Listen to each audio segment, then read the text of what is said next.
Jack, welcome back. How are you feeling physically and mentally ahead of this year's US Open? Hey guys, yeah, I feel good.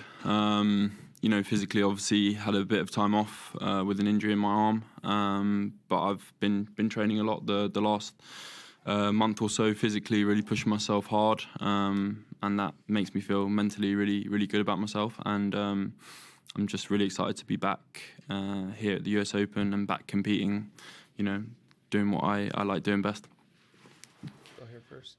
Hi Jack, can you just tell us a bit about the injury in the arm? I think I read that it was something maybe you've been carrying for a while. When did it first surface, and what exactly was the issue?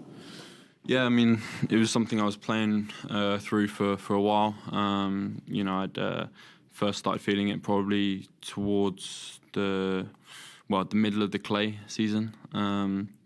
Felt like my arm was shutting down a little bit when I was hitting forehands and on the serve as well, and it kind of got progressively a bit worse. And then on the grass, it got quite painful. So didn't know what I was kind of dealing with. And then after the grass, got it checked out. I had some bone stress, bone bruising in my humerus on my left side. So it's one of those where, yeah, if you keep on playing with it, it could become very serious. So I had to take some time out, saying that it was not so bad because I could obviously do a lot of other things as well.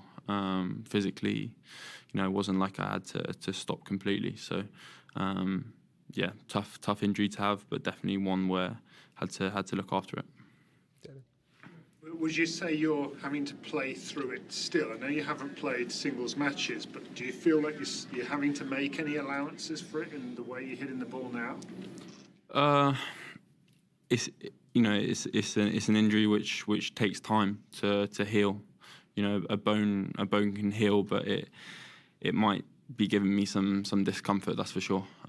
So it's not something which I'm going to go out on Monday and feel like it's holding me back at all. But at the same time, like I've been looking after this for the last month or so. So I'm looking forward to just getting back competing, and I think that will take my mind off a lot of things as well. So no, I don't feel like I'll be holding back at all. Yeah, hi Jack. So how long did you actually go without hitting a ball? And just to add to that, when you went out of Wimbledon, you didn't mention this. You didn't blame your Wimbledon performance. But looking back on it, was there a big reason behind the way you played there? What was the first thing again? Sorry. How long you didn't hit the? How long you I didn't hit any serves for about a month, and then groundies I was able to hit after maybe two and a half weeks. So it was decent from that front. Obviously, I had to build my load up. I couldn't do a lot straight away. In terms of the grass, no, it didn't affect the way I was. Where I performed, put it that way. Like it was painful at times, but it wasn't something I was thinking, oh, this is really holding me back. I didn't know what I was dealing with at the time. I think the grass was mainly to the fact that I just didn't adapt well enough to the grass, and I got beaten by a better player on the day at Wimbledon. Hey Jack, you recently changed your clothing sponsor. Can you just talk about how that happened and why you made the switch? Yeah, I mean, obviously I've been with Nike for many years. My contract was running out this summer, and yeah, I think Vory came in with an opportunity I couldn't turn down. I think I've always been someone who's wanted to sort of do a bit of something different anyway. So working with a brand like Vory, their creative mindset, their values as a company, I think that really aligns with what I wanted to do. And I think the kits as well, and just everything that we're gonna create together, I think is gonna be really cool. So yeah, obviously, very grateful for Nike for everything they've done over the years. But at the same time, I'm looking forward to the journey with Vory. Hey Jack, just on that, what is it like being with Nike? Obviously, you were one of kind of many top players. Sinner. What's it kind of like being the guy in your brand now?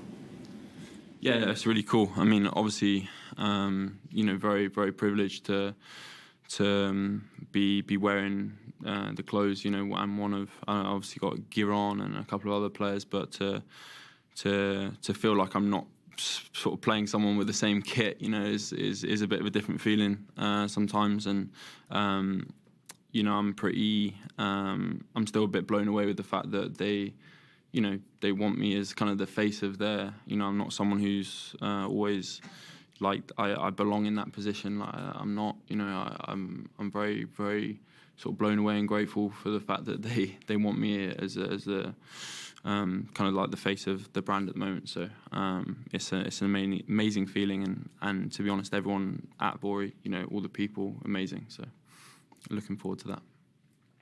Hey Jack, there's been a lot of talk about your improved physical stature over the last year. I'm just wondering how much emphasis you put on your gym work, and at what point did you kind of decide that you needed someone like Matt and Shane to get involved on a full-time basis? Yeah, I mean, I've worked incredibly hard the last few years on my physicality on the court. You know, I think part of it is kind of you know, my genetics and sort of growing into like kind of a bit more of a man's body. I think that took me a long time. You know, and also playing more and more. I think this last little period has been amazing. I've had another block again to get some work in me, because in tennis you just never really get that time to kind of step off the rabbit wheel and get some work and improve in your body again. You know, I didn't do a pre-season at the end of last year, so it feels really good. So I've started to really enjoy improving in that aspect as well. Before I was kind of like, I didn't really want to push myself. I didn't really want to, you know, feel strong almost. But I feel great in myself now, and I understand the benefits that it has on the match court and on these big stages as well. Last two. Jack, what are your observations of what Carlos and Jannik have done the last 2 years in terms of their rivalry, what they've done to improve, and the obstacle they pose for everybody else? Yeah, I mean, I think you know, those guys are the most consistent, the most you know, their level is definitely above the rest of us right now. But I feel like, you know, there's a lot of players who want to keep on improving, want to keep on developing to get to where they're at, and I think no one likes to see players just being very dominant. I think what they've both done, what they've brought to the sport, the matches they've played, like we've seen at the French Open, Wimbledon, you know, as a player, that's very motivating to see. But I think also as a fan base, I think we're seeing the sport changing all the time. We're seeing the level of tennis keep on getting higher. So you know, I'm obviously very happy for them because they're both amazing guys. You know, I know them well, but at the same time, you know, I don't want to feel like we're just letting them do it. I want to keep on going after them, keep on improving, and yeah, hopefully soon, you know, we'll be competing with them. Last question. Jack, I guess we first saw you in your competitive hit out after injury in the mixed doubles. I wonder, because that was a new thing being before the tournament and not typically what you do before a major, is that potentially better preparation for your singles doing that and having an official event to hit out in? Or I'm not sure what you'd normally do if the mix wasn't there. But yeah. I mean, it was kind of perfect for me because I hadn't had any competition. I hadn't felt that feeling of sort of playing in front of people and that sort of stuff for a little while. In tennis, you know, having a kind of month and a half out is quite a long time. So I think for me it was almost you know, really, really positive compared to some of the other players too. And I kind of liked it, how it sort of got you sharp. It got you playing points with ball boys and line judges and crowds. So I think it was a really positive experience for myself, and I definitely feel a lot sharper having, you know, played that as opposed to maybe having a training week. Thank you. Thank you. Thanks, guys.